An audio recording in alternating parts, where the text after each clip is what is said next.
세션3는 기후급식을 실천하는 공공급식, 건강하고 지속 가능한 미래라는 주제로 함께 토론을 해보도록 하겠습니다.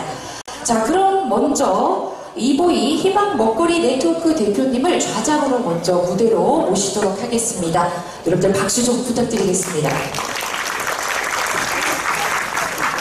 자, 무대 위로 이보이 대표님께서 좌장으로 먼저 모시고 있고요. 자, 또 기조발제를 해주실 한국급식학회 함선옥 회장님, 오늘 기후급식을 통한 학교급식에 미래라는 기조발제를 해주시겠습니다. 무대 위로 잠시 모시겠습니다. 여러분들 박수 좀 부탁드리겠습니다. 함선옥 회장님 무대 위로 모시겠습니다. 네, 그럼 계속해서 학교에서의 기후급식 실천 사례로 조우상 오금초등학교 영양교사님도 무대 위로 모시겠습니다. 박수 좀 부탁드리겠습니다. 자, 계속해서 식생활교육 활성화 기후급식으로 김혜정 식생활교육 경기네트워크 사무처장님 이어서 함께 무대로 모십니다. 박수 부탁드립니다. 네, 계속해서 경기도 학교급식 예비시 기부사업으로 이미경 경기도 학교급식 지원센터협회 회장님도 모십니다. 자, 이어서 미래세대와 친환경 기후급식 추진 방향으로 박인수 친환경 무상급식 풀뿌리 국민현대 공동대표님도 무대로 모시겠습니다. 박수 부탁드립니다. 네, 이어서 기후급식 실천을 위한 사회적 역할로 이양희 팔탄생협 이사장님도 무대 위로 모시겠습니다. 박수 좀 부탁드리겠습니다. 네, 오늘 기후급식을 실천하는 공공급식, 건강하고 지속가능한 미래라는 주제로 세션 3 함께하겠습니다. 그럼 지금부터 이보이 대표님의 좌장님의 시작으로 함께 세션 3 컨퍼런스 시작하도록 하겠습니다. 안녕하세요. 방금 소개받은 이보이입니다. 반갑습니다. 저희가 진행하는 이번 섹션이 기후급식 컨퍼런스인 경기의 마지막 섹션입니다. 그 앞에서 진행됐었던 섹션들이 기후급식의 정의, 그리고 해외 사례, 그다음에 지속가능한 공급 체계에 대한 얘기였다면 오늘 진행되는 컨퍼런스는 그 학교 공공급식에서의 기후급식 실천 사례와 실천 방안에 대한 얘기들을 들을 수 있는 기회고 토론할 수 있는 기회입니다. 오늘 얘기되는 내용들이 지역사회에 널리 퍼져서 확산되고 다시 실천 사례화되고 실천 방안이 더 많은 실천 방안들이 만들어져서 내년에는 그 내용들이 다시 이 자리에서 논의될 수 있으면 좋겠습니다. 오늘 진행은 그 발제 30분, 그다음에 토론 15분, 그리고 종합토론, 질의응답 및 종합토론 30분 그렇게 진행하도록 하겠습니다. 먼저 기조발제를 맡아주실 한국급식학회 함선옥 회장님을 모시겠습니다.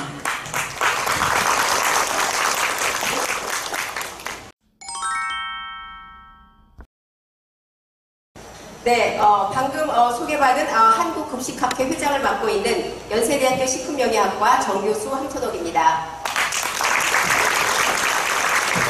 제가 이렇게 경기도에서 개최하는 그 기후급식 컨퍼런스가 굉장히 새롭고 그리고 좀 독특하다는 생각이 듭니다.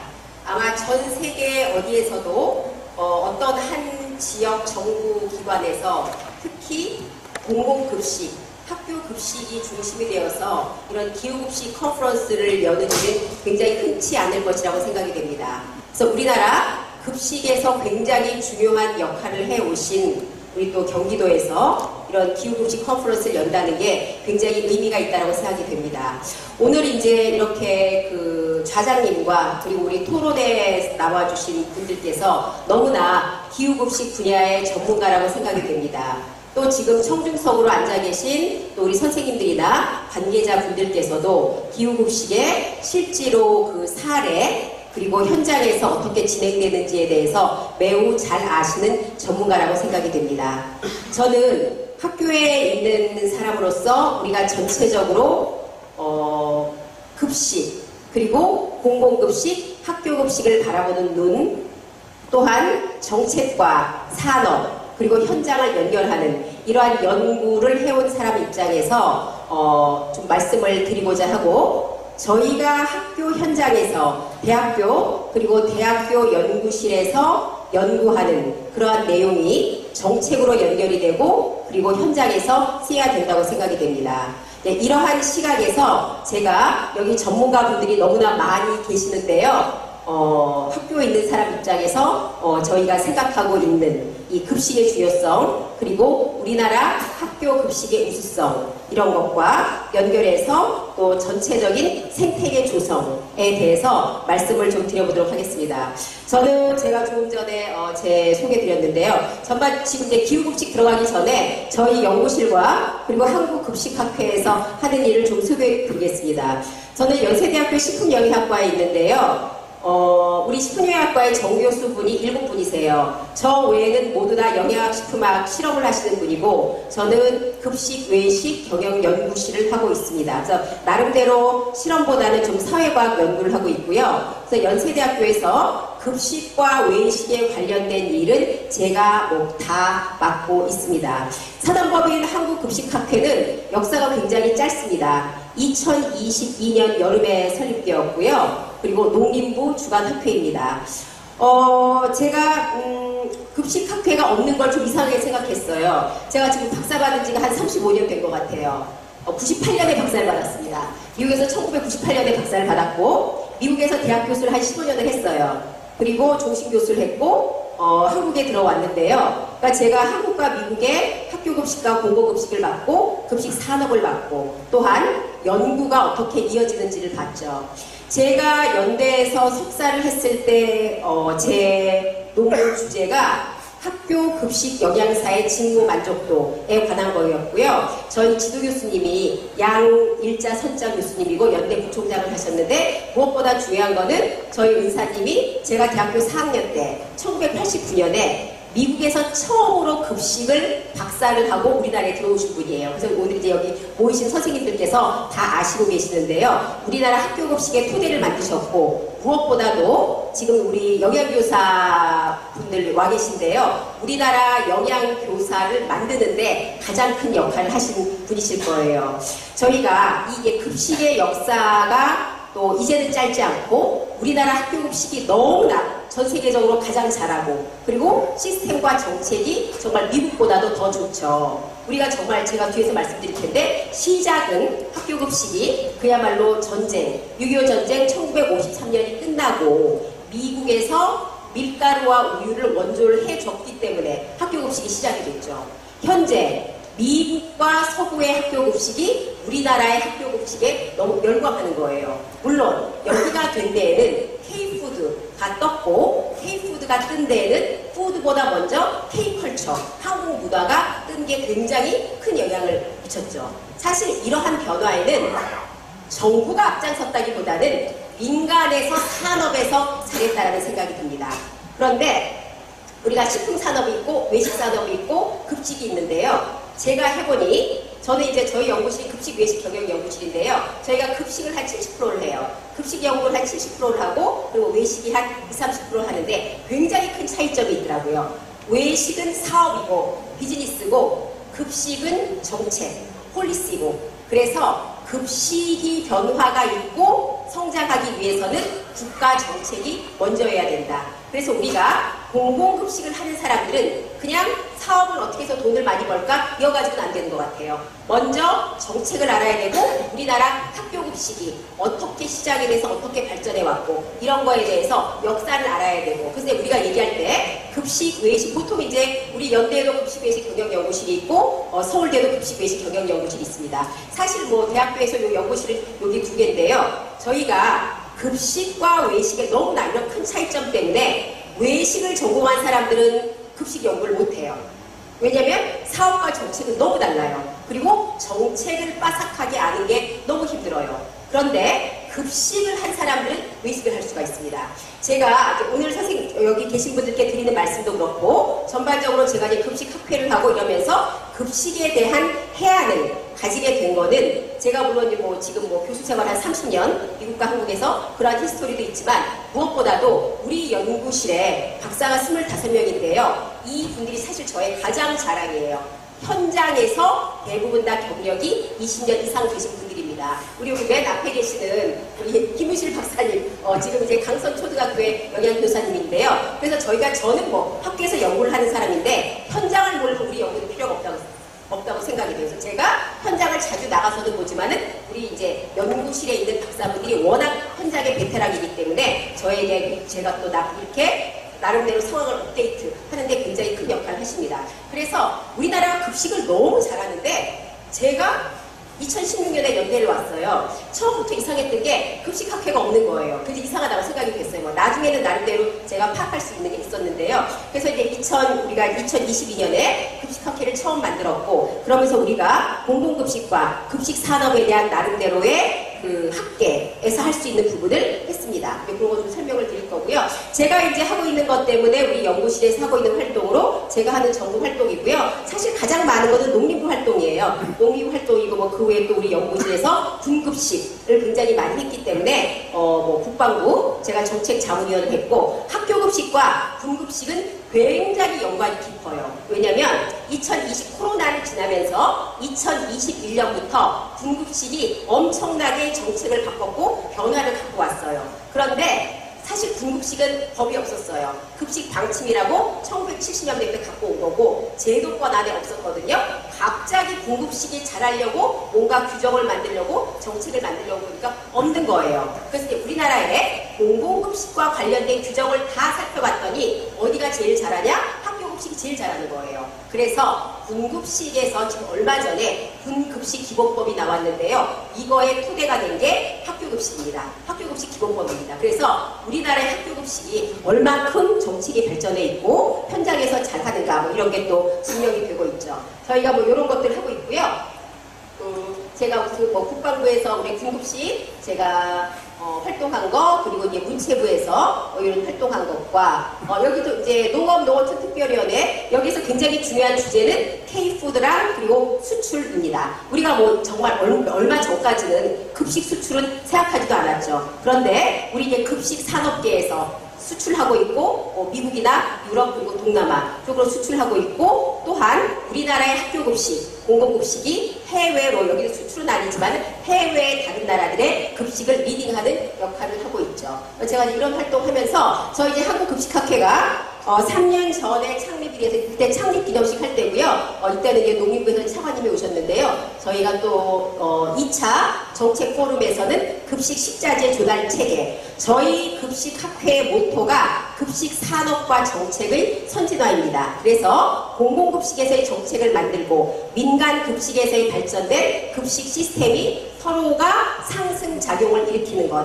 이것을 하도록 하는 게 저희의 역할입니다. 학교급식은 워낙 기반이 잘 되어 있고 발전됐기 때문에 또한 다른 많은 공공급식에 공헌이 되고 있습니다.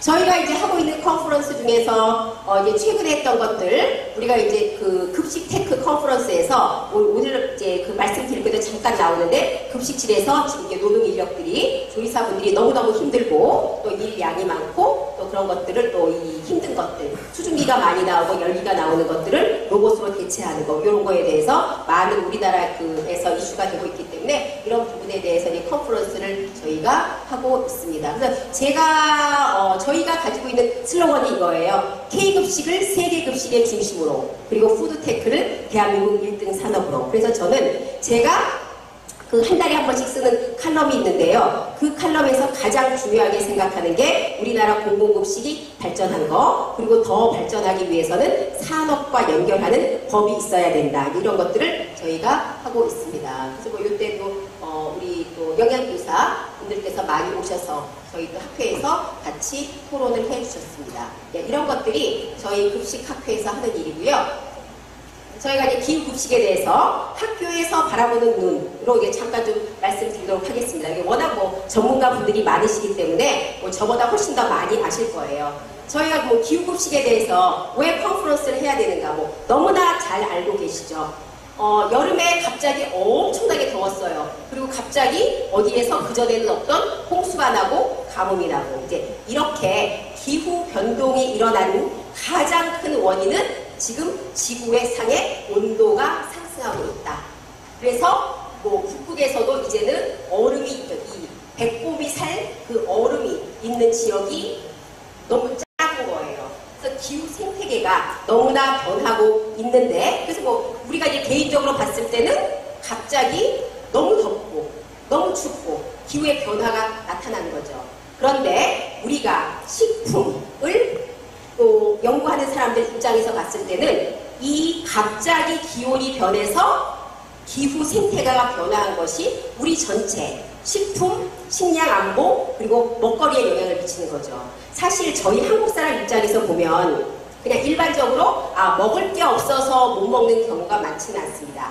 하지만 아직까지도 물론 그거는 생산이 부족하냐, 유통이 안 되냐, 그리고 분배가 안 되냐, 이거는 좀 다른 문제인 것 같아요.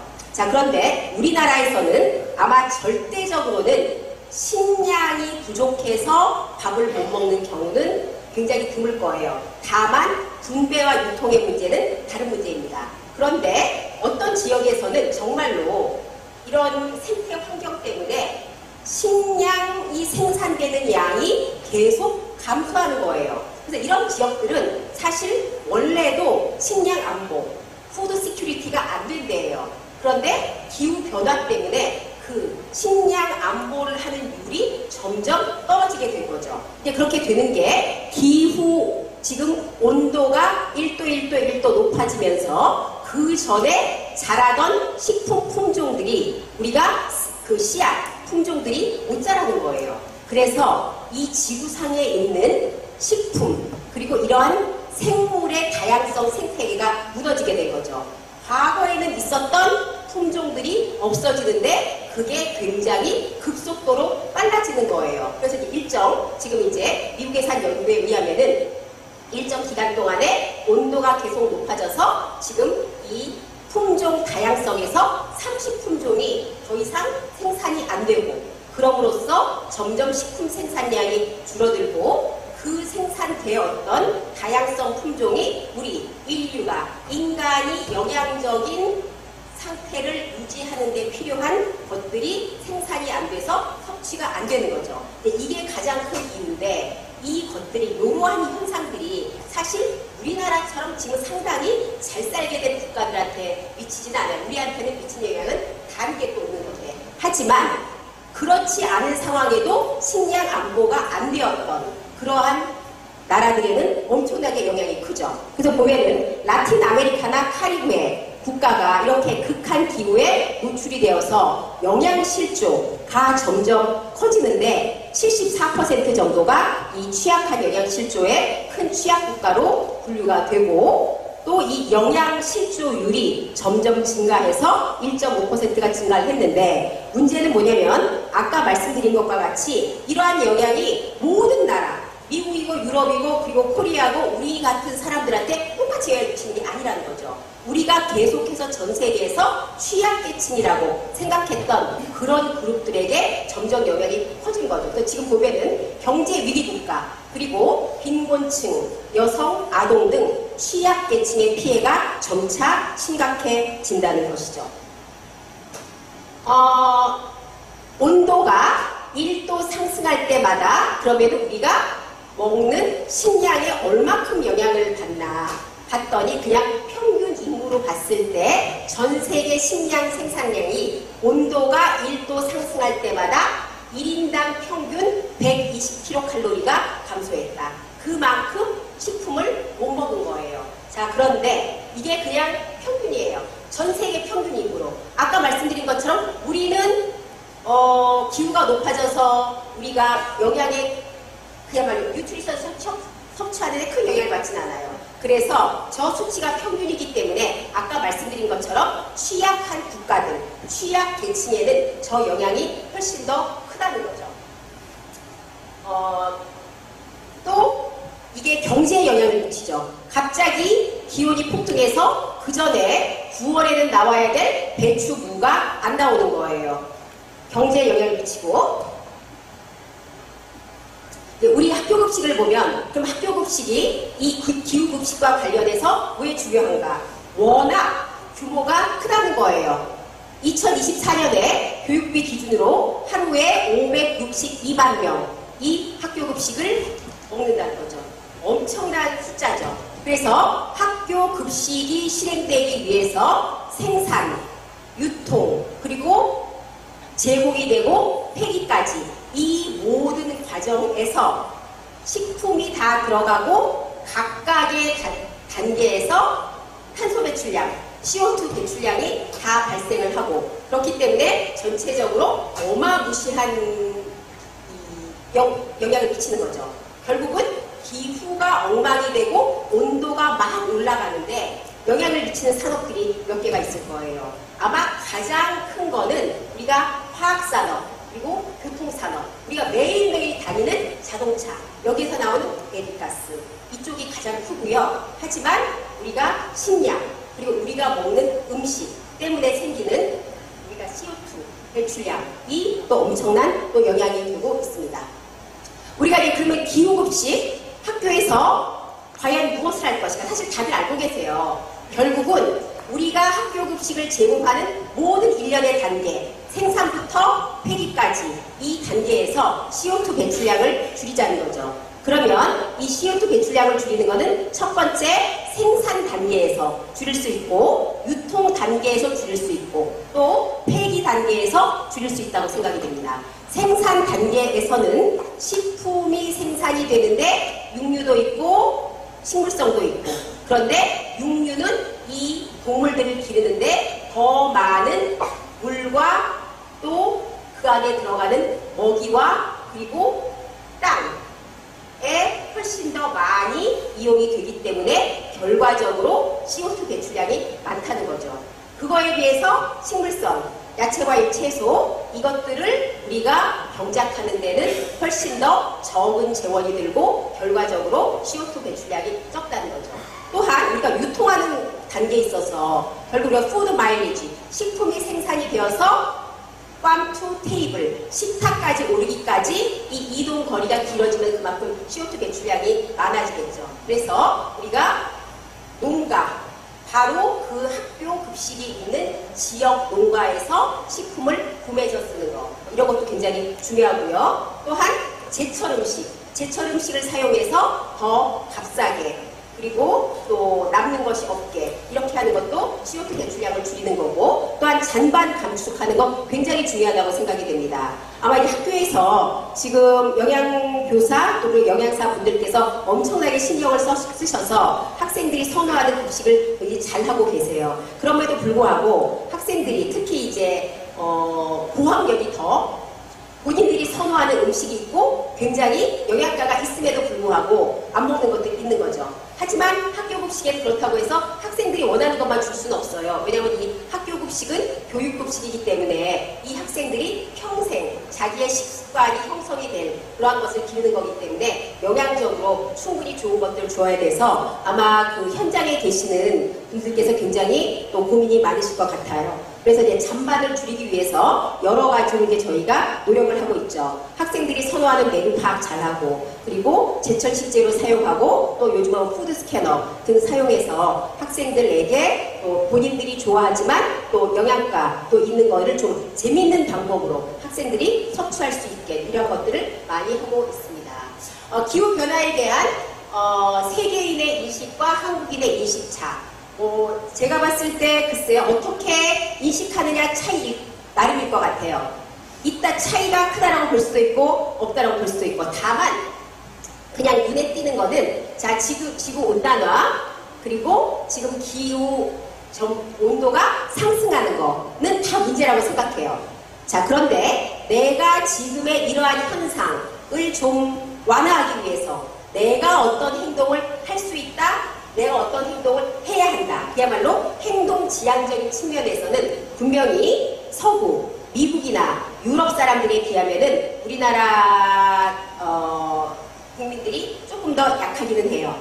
그리고 제가 이제 미국에 20년 살면서 제 경험을 보면은 환경에 대한 인식이 미국 사람하고 일본 사람하고 미국 사람하고 미국하고 유럽하고는 또 달라요. 유럽 시민들이 훨씬 더 환경에 민감해요.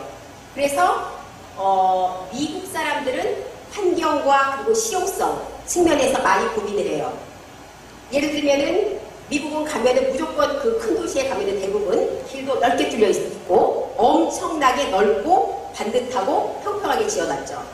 그런데 우리가 이제 유럽을 가면, 유럽은 뭐 히스토리가 기니까 그럴 수도 있지만 과거에 있었던 좁은 골목길 그리고 울퉁불퉁한 돌길 같은 걸 그냥 두죠. 물론 미국하고 유럽하고 지금 국력의 차이도 있기는 하지만 기본적으로 생각하는 게 다른 게, 미국 사람들은 실용주의, 돈을 들여서 고쳐서 편하면 고친다 인데 유럽 사람들은 그렇지는 않은 것 같아요. 유럽 사람들은 우리에게 문화가 중요하고 사람들이 이렇게 향유하고 느끼는 게 중요하다. 그러한 측면을 굉장히 많이 갖고 있고, 그것과 연장선에서 이 자연, 생태계 그리고 기후에 관한 이런 민감도가 미국 사람들보다 훨씬 높습니다. 그래서 사실 친환경 제품이 가장 팔리기가 쉬운 게 유럽이죠. 그래서 우리가 수출을 하는 데 있어서도 우리가 식재 수출하는데 유럽이 더 힘들어요. 미국보다. 유럽이 EU 기준이 미국 기준보다 엄청나게 빡빡하고 높습니다. 이제 그런 면에서 보면 미국이나 유럽 시민들에 비하면 환경에 대한 인식 그리고 기후 변화에 대해서 내가 시민으로서, 세계 시민으로서 어떠한 행동을 꼭 해야 한다, 이러한 인식에는 좀 차이가 있는 것 같습니다. 물론 해외에서도 엄청나게 또 잘하고 있는 데 있는데요. 아까 말씀드린 것처럼 유럽 같은 경우, 유럽연합 EU 같은 경우는 이러한 거에 굉장히 많이 신경을 쓰고 있고요. 이 분들이 전략으로 가진 게 farm to fork strategy, farm to table이 아니고 farm to fork인데요. 그건 뭐 farm to table이나 마찬가지죠. 보면은 사실 우리가 이렇게 기후급식 그리고 기후 변화에 대해서 시민들이 해야 하는 일, 그리고 국가가 어떤 정책을 가지고 가야 하는 일은 전반적으로 매우 대동소이합니다. 그런데 유럽의 케이스를 보면은 이 사람들의 좀 눈에 띄는 게 뭐냐면, 이렇게 기후 변화를 완화하기 위해서 우리가 경제적인 측면에서 봐야 한다는 것과, 그리고 이러한 활동을 하는데 나름대로의 테크, 기술이 도입되어서 좀 이런 활동을 하는 게 좀 용이하게 그리고 효과가 좀 더 나게 해야 한다. 이런 측면에 좀 방점을 두고 있는 것 같습니다. 그리고 기후변화 때문에 이 어떤 특정 작물의 가격이 엄청나게 뛰고 그런 일이 있죠. 그러면은 농가에서는 그런 농사를 하기가 힘들죠. 전체적으로 기후 변화에 대응하기 위해서 경제적인 게 중요하고, 작물을 생산하는 농가들의 수입을 좀 안정적으로 보전해주는 그런 경제 정책이 중요하다고 생각이 되고, 그런 것들이 유럽에서 시행이 되고 있습니다.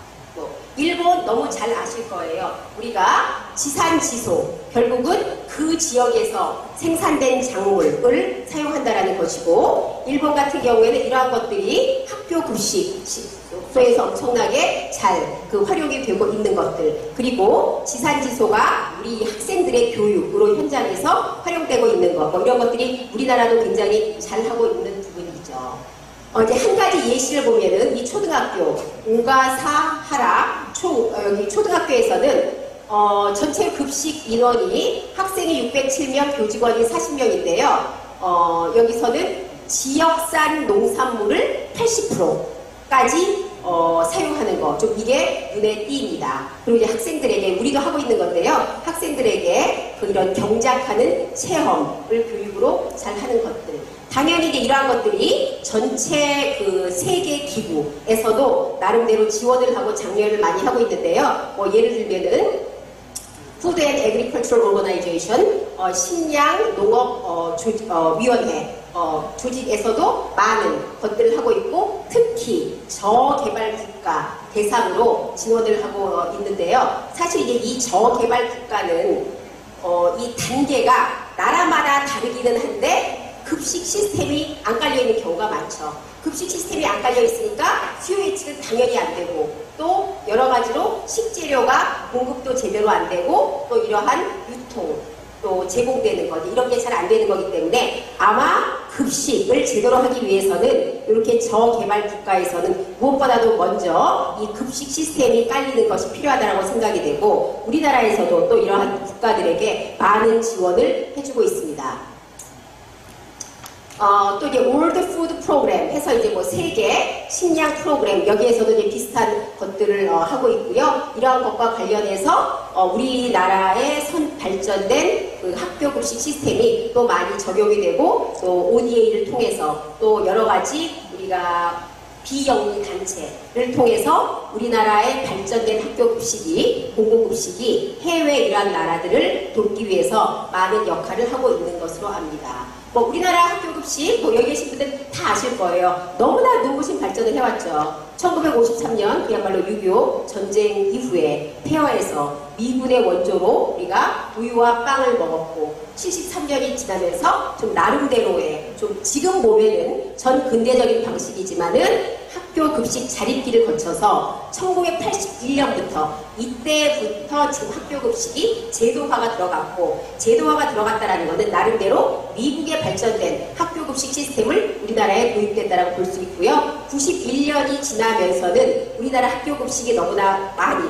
수적인 면에서 양적인 면에서 편찬이 돼서 전체 학교 급식이 됐고 2003년부터는 그야말로 그 전에 양적인 팽창이 있었기 때문에 질적인 발전을 이루는 이렇게 우리나라 학교 급식의 변화를 갖고 왔습니다. 자, 우리가 학교 급식 엄청나게 잘하고 있고 급식이 수출을 하고 있고 수출을 하고 있는 것은 산업계에서도 또 수출을 하고 있고 학교 급식, 공공급식에서는 우리나라의 너무나 발전된 학교 급식 시스템을 또 다른 나라에 또 이렇게 지도해주고 전수해주는 그런 역할을 굉장히 하고 있죠. 그래서 이 K급식, 몽골에서 학교 급식이 정착이 되면서 우리나라 사실 이제 위드 그 선교회에서 이제 많이 도와주셨고요.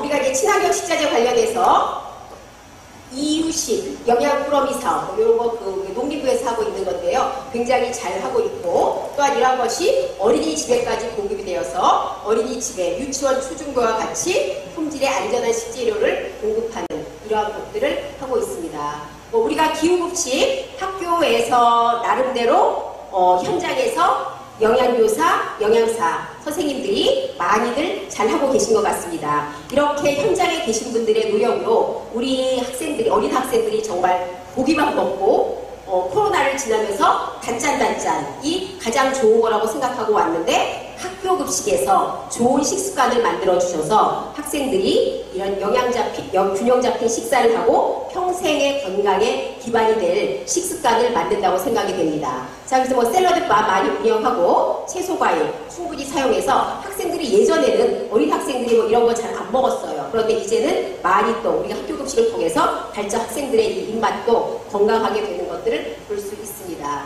로컬 푸드 많이 사용하려고 하고요.